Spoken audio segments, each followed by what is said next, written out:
కర్నూలు జిల్లా హులగుంద మండలంలో ప్రసిద్ధిగాంచిన దేవరగట్టు మాల మల్లేశ్వర స్వామి దేవాలయం నూతన కమిటీ ప్రమాణ స్వీకారం చేశారు. దేవాలయ కమిటీ చైర్మన్ గా వీరనాగప్పను అలాగే 12 మంది కమిటీ సభ్యులను ఏకగ్రీవంగా ఎన్నుకున్నారు.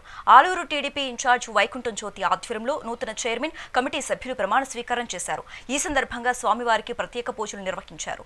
ఈసారి 3 గ్రామాల ప్రతినిధులకే కమిటీ అవకాశం ఇచ్చినందుకు గ్రామాల్లో సంతోషం నెలకొందని పేర్కొన్నారు. హుండీల లెక్కింపు భక్తులు, మీడియా, పోలీసుల సమక్షంలో పారదర్శకంగా నిర్వహించేలా చర్యలు తీసుకుంటామని తెలిపారు.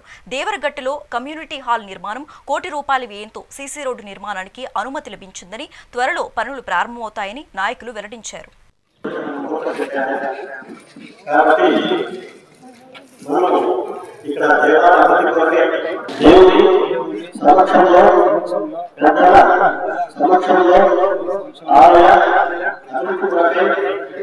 దేవుడి మీద ప్రమాణం చేసి మనస్సాక్షిగా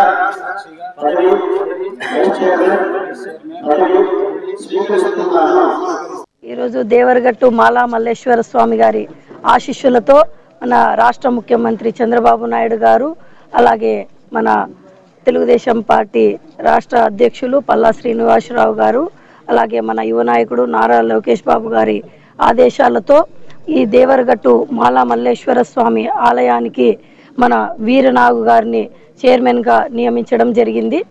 అలాగే ఈ దేవరగట్టు మాలా మల్లేశ్వర స్వామి ఆలయం ఎంతో చరిత్ర ఉన్న ఆలయం, చాలా వందల సంవత్సరాల నుంచి ఉన్న ఆలయం.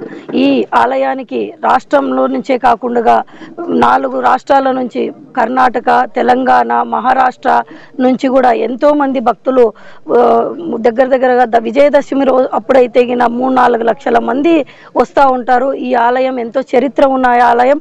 ఈ ఆలయానికి గతంలో ఉన్నట్లుగా కాకుండా రాజకీయాలకు సంబంధం లేకోకున్నట్లుగా కొత్తగా ఈ నెర్నికి తాండా కొత్తపేట ప్రజల కోసం ముఖ్యంగా వాళ్ళనే చైర్మన్గా నియమించడం ఇప్పుడు ఫస్ట్ టైంగా జరుగుతూ ఉంది.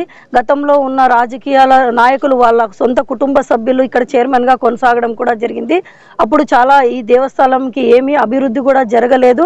అలా కాకుండా ఇప్పుడు ఈ 3 గ్రామాలకు చెందిన ప్రజల్ని చైర్మన్గా ఎన్నిక చేయడం ఉద్దేశం ఏమిటంటే ఈ ఆలయం కూడా అభివృద్ధి వాళ్ళ ఆధ్వర్యంలో వాళ్ళ గ్రామాల వ్యక్తులు కాబట్టి వాళ్ళైతేనే చేస్తారని చెప్పే నమ్మకంతో మేము వీరనాగు గారికి చైర్మన్గా కూడా ప్రకటించడం జరిగింది.